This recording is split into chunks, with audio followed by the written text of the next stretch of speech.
Alright, as you can see, in this seat, I'm able to push my hand between the backrest and the cushion, so you can see my fingers wiggling down there. That's a standard seat, and what we do is that's how we can attach Velcro to Velcro here, 2 Velcro tabs. If we had a bib or the backrest carried on and went underneath the cushion, as a lot of newer models do, that's what we call a bib, or the continuation of the backrest underneath there. So what you would do is go to the truck here. What? A lot of times, okay, stop. On this seat, I was able to pass my hand through here. You can see my fingers wiggling. I was able to pass that front tab back to the back and Velcro it up. Nice and easy. That's the general way they're done. A lot of models now come with a back bib, and what that does is the backrest carries straight underneath and it bungee cords to the bottom of the seat. And I can't get my hands through there because that back bib is blocking it. Go to the truck instructions with the Tacoma because they had the bib and it shows you exactly how to get by those bib. You disengage it, take it up, attach your seat covers and put them back on, nice and easy. Go to the truck seat covers and you'll see how easy it is. Okay, now we're going to do the back seat. Like I said, the reason we've done the a truck seat and a car seat is because car seats tend to differ from truck seats in certain ways. One of the big things is they've got these bolsters attached onto the side. I can pull the backrest down. This is a 60-40 split. I can pull the backrest down and this stays put, and that's actually attached onto the car. This is easy to cover. This folds down, this stays put. So what we do is we ask you to undo the bolt. There's usually one bolt down here that disengages. You pull out and it holds us down, and then you push up on this. I'll show you how to do it. First thing we got to do, remove the cushion. Most cars are going to have a solid cushion. It's just the way they are because there's not a lot of flipping and folding going on. They almost always have a solid cushion. If they don't have a solid cushion and it's just 60-40, it'll flip up. We've got a solid cushion. Those are normally held down by clips. Now there's two things you're gonna have to have. Once in a while, there's gonna be a little bolt right here. Usually they're 10mm bolt in there. Check and see if it doesn't. All you have to do is push in the cover. Can you see anything there? Push in there. Nothing. So we're good to go. And if you are unsure, call your service department at the dealership that you bought it from, and they'll be happy to help you. They're knowledgeable and they can help you out. Next thing you're going to look out for is if they've got little bolts along here. All very visible. You don't have to search and do anything tricky. You just go down there and look. Pull it up a little bit.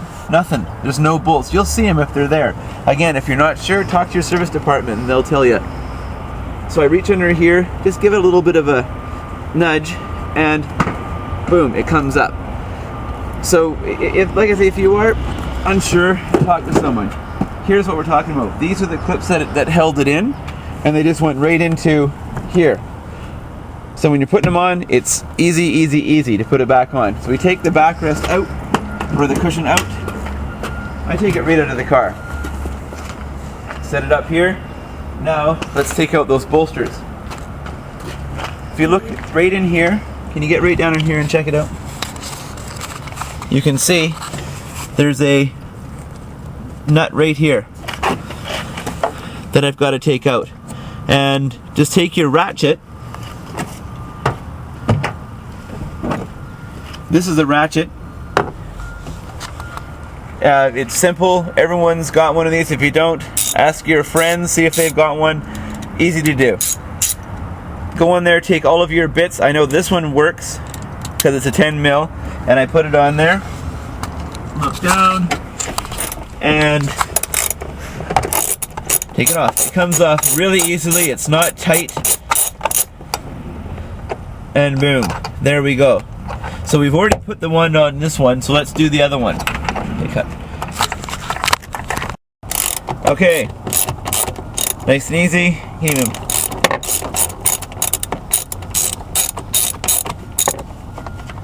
rest I can spin with my fingers.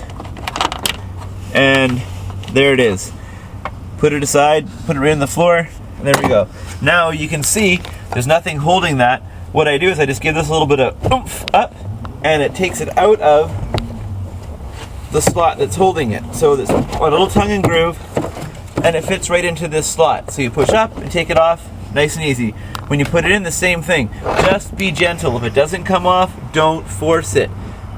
Push it up, be gentle, give it a jiggle.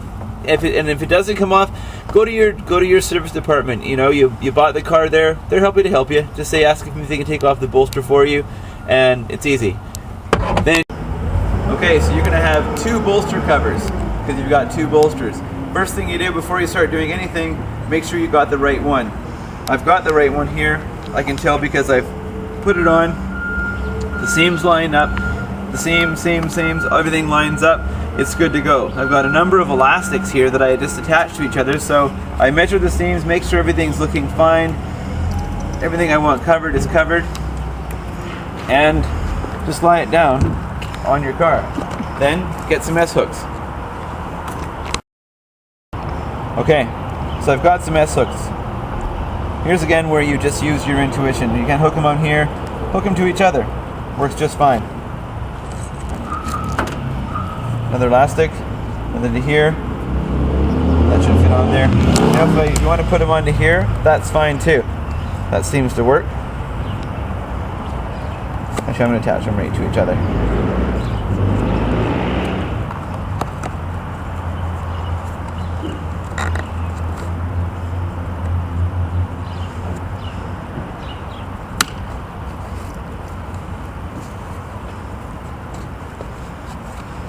This one can go into here. This one here can go into there. Actually, I'm going to maybe attach right up to here. See, I'm just using my imagination. There's no real right or wrong way to do that. If it doesn't work, it doesn't work. If it works, it works.